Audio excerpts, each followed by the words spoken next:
por las calles del centro de Lima, porque otro recuerdo que tengo de Miguel es su pertenencia al centro de Lima. Yo también vivo en el centro de Lima. Creo que los dos amábamos el centro de Lima. Entonces lo recuerdo por ahí, en compañía de otros insomnes, por ejemplo, mi gran amigo Alfredo Torero, que era que padecía insomnios tremendos.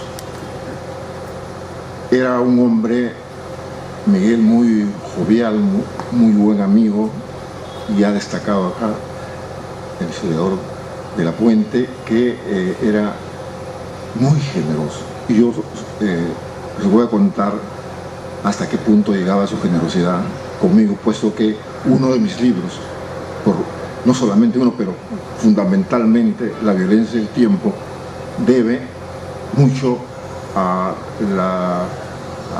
al material que me suministró Miguel, mi paisano, sobre Piura en los días de la ocupación chilena, sobre el levantamiento comunero de Chalaco, de Frías y Santo Domingo.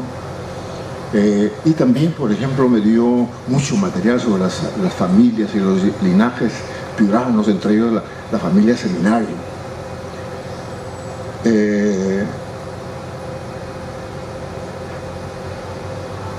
En Piura había una historia, la gente de mi edad lo recuerda, parte de la mitología piurana era una vieja casona que en Piura era conocida como la Casa Quemada. Era parte de la mitología piurana. La Casa Quemada era el sitio donde se refugiaron los chalacos que habían tomado Piura y donde fueron reducidos, fusilados y después quemados vivos. Esa visión de Piura, de la Casa Quemada, siempre, por lo menos en mi época, estaba vista de una visión terrateniente, la visión de los hacendados. Para esta visión, el gran héroe que defendió a Piura fue don Fernando Seminario de Echandía. Pero a mí comenzó a interesarme novelísticamente la rebelión de los chalacos cuando en un artículo había una frase que decía: esta sublevación de los chalacos se debió a la influencia nefasta de un cierto Bauman de Mex, que llegó a Piura a soliviantar a la indiada. Bauman de Mex. Entonces, ¿cómo saber si existió o no existió Bauman de Mex? Entonces me acordé de mi amigo Miguel Martí Corena y nos encontramos en la librería, o lo encontré en la librería Época, que a esas horas cerraba a las 2 de la mañana. Era una época en que uno podía transitar libre y felizmente por el centro de Lima. Y entonces le digo: Miguel, ¿es verdad que a Piura llegó un Bauman de Mex, un señor Bauman de Mex, y que estuvo ligado al levantamiento de los comuneros de Chalaco? Sí, me dijo. Y yo conozco su tumba, y mañana te llevo. Y fuimos a la tumba de Bauman de Mex en el cementerio Maquíjano del Callao. Aparte de ahí nos hicimos mucho más amigos, caminamos por las calles de Lima.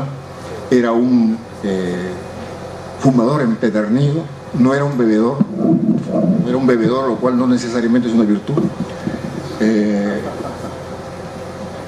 Muchas veces fui a su casa, vivía en un desorden perfectamente ordenado, lleno de fichas, de apuntes, en papel, pero sabía dónde estaba todo. Y él me suministró con una generosidad todo material, y no solamente, sino que me sacaba fotocopias.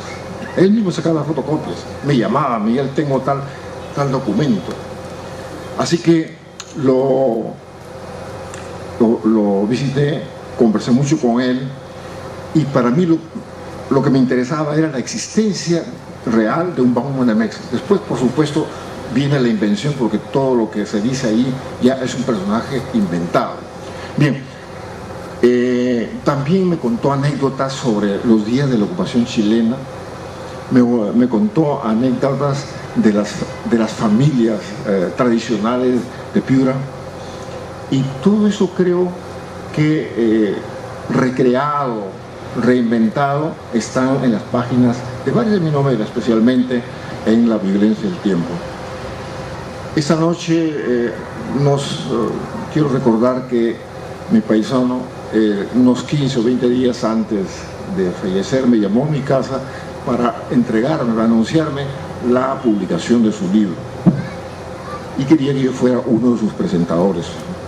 Por supuesto, falleció al poco tiempo, pero para mí es un honor, es muy grato recordarlo y demostrar mi agradecimiento, porque en esa etapa me ayudó mucho, especialmente, como les digo, para la violencia del tiempo, y sobre todo sobre la rebelión de los chalacos, la comuna,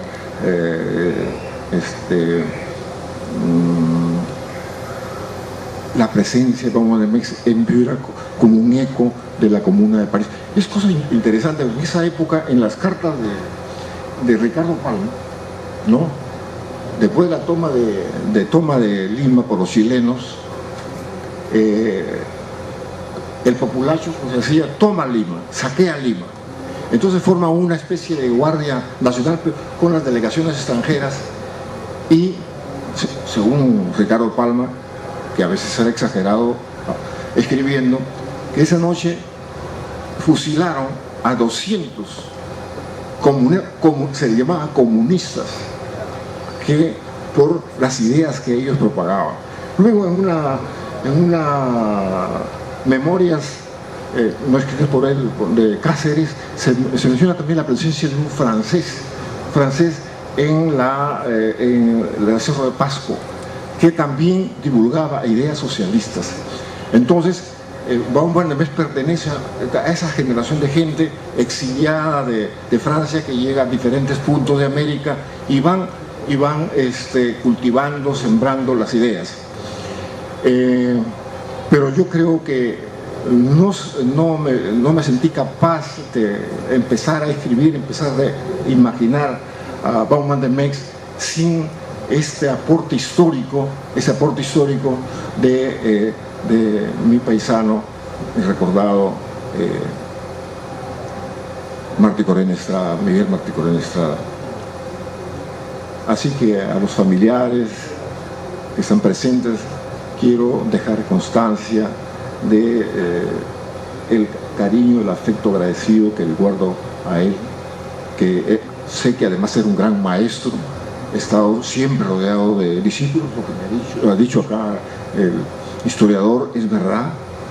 Convocaba a mucha gente. Él era, digamos, un historiador de la generación del 50, al que pertenece Carlos Araníbar, Pablo Macera y otros, y todos destacan esa capacidad que tenía de unir, vincular a la gente.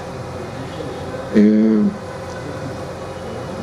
los últimos tiempos, en los 2 últimos años lo vi poco, pero en la reedición de un libro mío que se llama, una novela corta que se llama Los Poderes Secretos, él fue el que hizo la presentación en la Casona de San Marcos. Eso es lo que yo quería decirles de este gran historiador y amigo generoso. Buenas noches.